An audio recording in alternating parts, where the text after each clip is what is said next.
Salam sejahtera bagi kita saudara dimanapun kita berada. Kita sungguh bersyukur sebab tangan kanan Tuhan yang kuat senantiasa menolong dan memelihara hidup kita sampai saat ini. Dan kita akan merenungkan firman Tuhan, firman yang akan membawa kita semakin mengasihi dan mengenalnya lebih dalam lagi. Mari kita berdoa. Bapa di dalam surga, kami mengucap syukur untuk waktu ini. Kami mengucap syukur untuk firman-Mu ya Tuhan, sebab kami percaya firman-Mu berkuasa. Kami percaya firman-Mu sanggup melakukan segala sesuatu dalam hidup kami dan mengubahkan segala sesuatu dalam hidup kami ini untuk kami lebih lagi mengenal Engkau. Oleh sebab itu pimpinlah kami Roh Kudus, untuk kami boleh melakukan kehendak-Mu lewat firman-Mu saat ini. Dalam nama Tuhan Yesus kami mengucap syukur dan berdoa. Amin.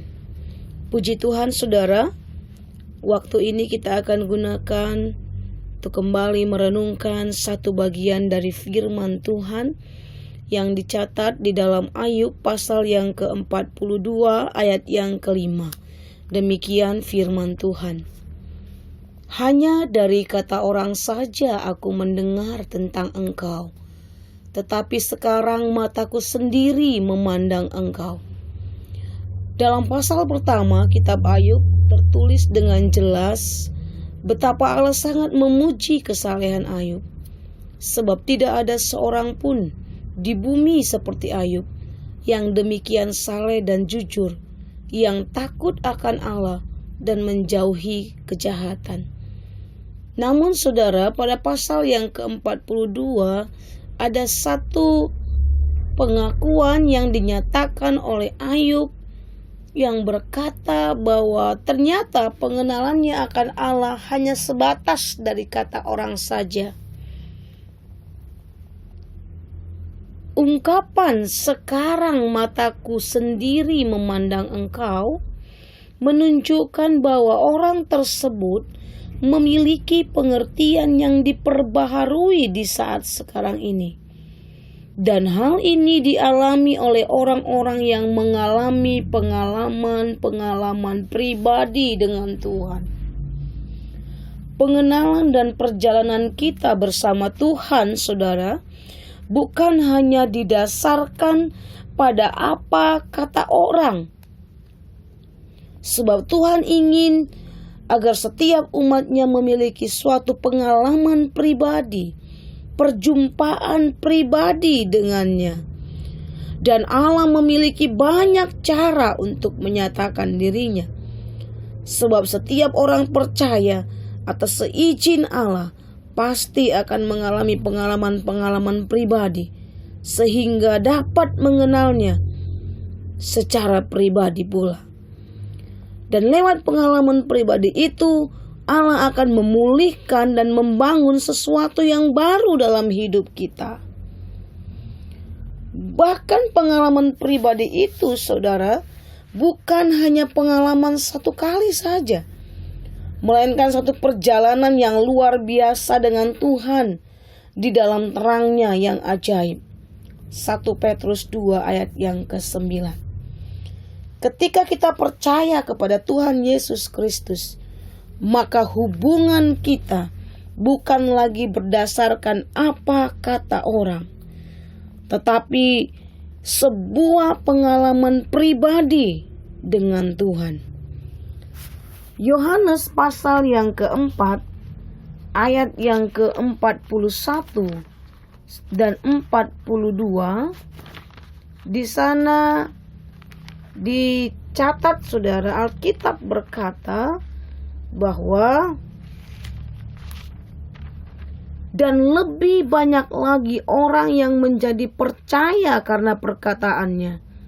Dan mereka berkata kepada perempuan itu, kami percaya, tetapi bukan lagi karena apa yang kau katakan, sebab kami sendiri telah mendengar dia dan kami tahu bahwa dialah benar-benar juru selamat.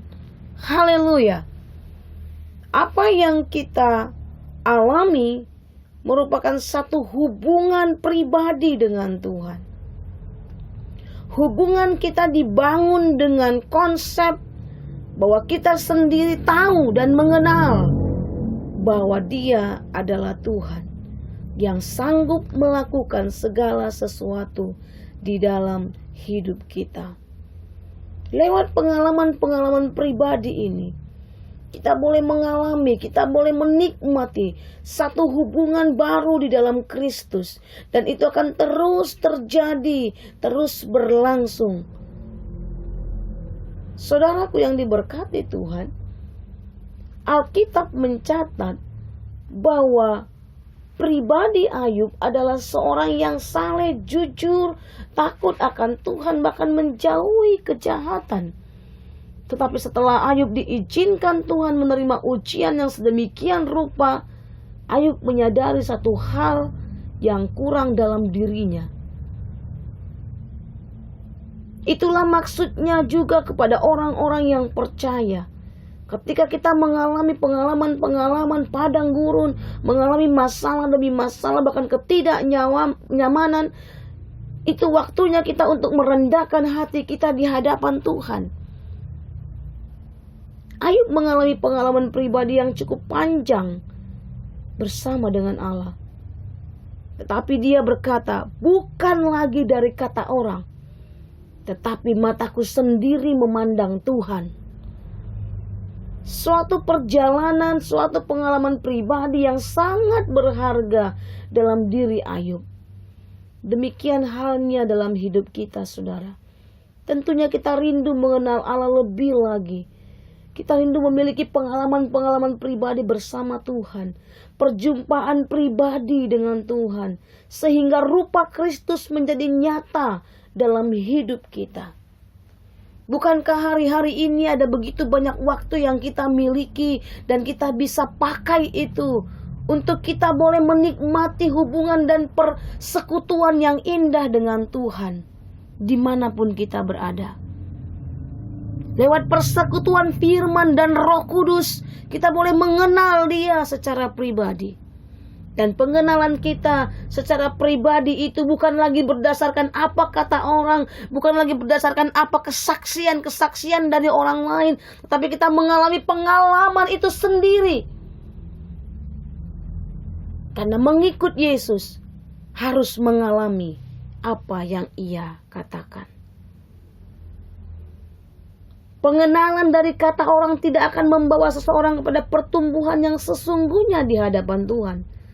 Tetapi pengenalan secara pribadi akan memampukan saudara dan saya sebagai orang-orang percaya untuk terus bertumbuh dalam kasih karunia Allah, sehingga mencerminkan pribadi Kristus dalam diri kita. Filipi pasal yang ketiga ayat yang ke-10 berkata, saudara, yang ku kehendaki ialah mengenal Dia dalam kuasa kebangkitannya dan persekutuan dalam penderitaannya, di mana aku menjadi serupa dengan Dia dalam kematiannya. Mari saudaraku tetap setia dan bertekun semakin mengenal Dia lewat pengalaman-pengalaman pribadi dan persekutuan kita dengan Tuhan Yesus. Sekalipun hari-hari ini bukanlah hari-hari yang begitu menyenangkan, dan hari-hari ini tidak pernah memberikan kepastian dan jaminan, tetapi mari gunakan waktu yang singkat untuk kita terus semakin mencintai Tuhan, semakin mengasihi Tuhan, semakin mengenal Dia lewat firman yang ajaib dan Roh Kudus sebagai penolong, penuntun hidup kita. Mari kita berdoa. Bapa di dalam surga, terima kasih untuk setiap pengalaman-pengalaman hidup yang Engkau izinkan terjadi dalam hidup kami, sehingga kami dapat semakin mengenal-Mu secara pribadi. Bawa kami terus Tuhan untuk selalu setia dan tekun, semakin mencintai Tuhan dan mengasihi Engkau, semakin menggunakan waktu-waktu yang singkat ini dengan baik, hanya untuk kerajaan sorga. Kami berdoa waktu ini untuk bangsa kami.